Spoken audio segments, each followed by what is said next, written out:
News 3, the Old Dominion Full Court Press. Well, college basketball season is officially underway, and now the marathon to March begins. Thanks for making the Old Dominion Full Court Press part of your Wednesday evening. A group of fans giving back to both the Monarchs and the community, and when you can catch the silver and blue in action is all ahead. And we'll start with ODU getting its season off on the right foot. The Monarchs handling Maryland Eastern Shore on Monday night in their season opener, 84-65. Jeff Jones watching his team shoot 50% from the floor, with 3 players scoring in double figures and 2 notching double-doubles to tip things off. Mekhi Long leading the way with 25 points. Ben Stanley chips in 20, and Tyreek Scott Grayson scoring 10 points and pulling down 11 boards. Jones says that the key to success will be working together, as evident Monday night. It's amazing what can be accomplished when nobody cares who gets the credit. And I think we kind of exemplified that out there tonight. You know, guys just played and they shared the ball, working hard at the defensive end. And like I said, different guys contributed at different times. The Monarchs now 7-3 in season openers under Jones since his arrival in 2013. Oh, I mentioned Long as the leading scorer in ODU's opening win, and the junior doing more than that, tipping off the campaign with a career effort to get things going. Long's 25 points and career high, also tallying a double-double by pulling down 10 rebounds. The junior guard knocking down 7 of his 9 field goal attempts and lights out from the free throw line, hitting all 10 of his foul shots. Long, the Monarchs' most well-rounded player last season, and usually not known for his offense, but coming out and giving his team quite a boost in the opener. Heading over to the arena on Monday, Long knowing it would be a good night.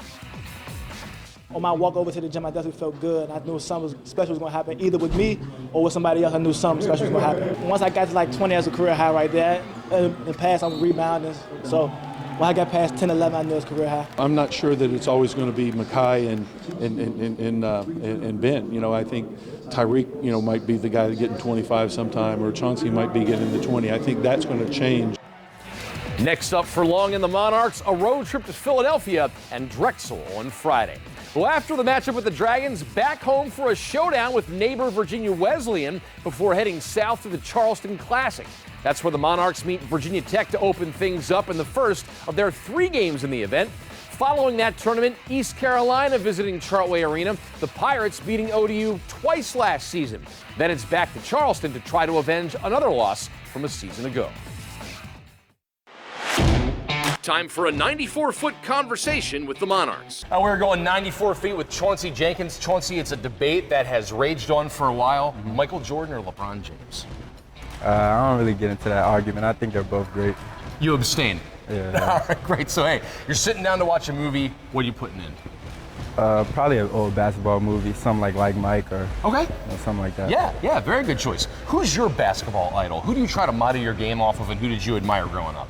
I definitely am a big Paul George fan. I just like his smoothness, the way he handles the ball, his size, his athleticism, just how he's an all-around player. What is Chauncey Jenkins' pregame meal? What are you eating to fuel up and get ready for a game? I'll probably get some carbs and like some spaghetti, pizza, something like that. Nothing too heavy, though? Nothing too heavy. Very good. Are you dunking or are you laying up? I'm dunking every time.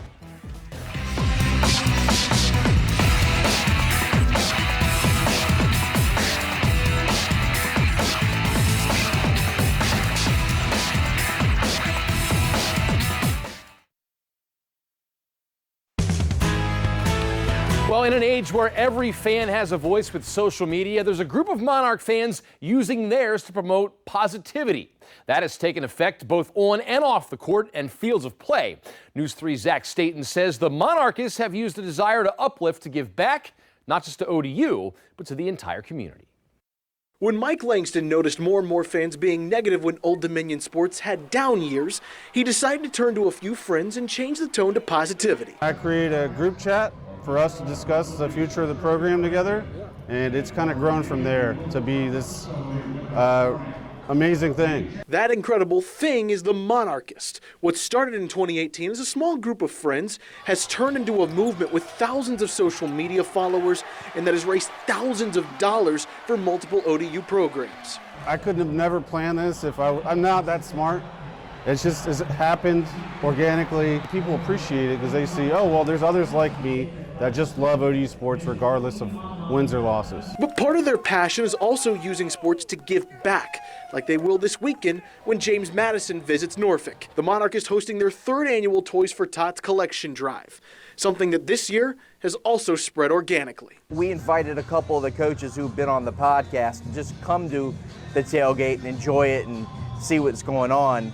And Don Manilla, who's the head coach of the women's tennis team, said, besides eating your food, is there something I can do to help? They asked if he'd help spread the word for the toy drive with a flyer, but Manila went above and beyond, getting more than a few coaches involved. Before we know it, I'm getting text messages saying Jeff Jones is in, Delish is in, Ricky Ronnie's in, Chris Finwood's in. The Monarchists are collecting new and unwrapped toys for boys and girls up to the age of 12 in our community. Let's fill the stadium, Monarchs. I would have never even thought to ask any of them, but the fact they jumped on is not surprising to me. We've talked to them. They all have a passion for charity and giving back to the community. What started as fans trying to look at the bright side, turning into creating some bright side moments for kids throughout the Tidewater. A passion of positivity, stretching far beyond the boundaries of sports. That's the one thing that we care about the most, raising money for ODU and giving back to the 757. That is what we get the most joy out of in this whole experience. Zach Staten, News 3 Sports. Thank you, Zach. The Monarchists have collected 350 toys total through the first 2 Toys for Tots collections. To donate, you can visit the blue tailgate lot where there will be a drop-off spot with the Monarchists. If you'd like to donate online, the link is on our website, WTKR.com. One final note, Old Dominion just announcing the signing of recruit Daniel Pounds to the class of 2023. He is a forward from Atlanta. That is going to wrap up tonight's edition of the Old Dominion Full Court Press. If you joined us late, catch the entire program on the sports page of WTKR.com, and your next chance to catch the Monarchs at home Monday at 7 o'clock against Virginia Wesleyan. For Zach Staten, I'm Mark Davis. Have a great night, everybody.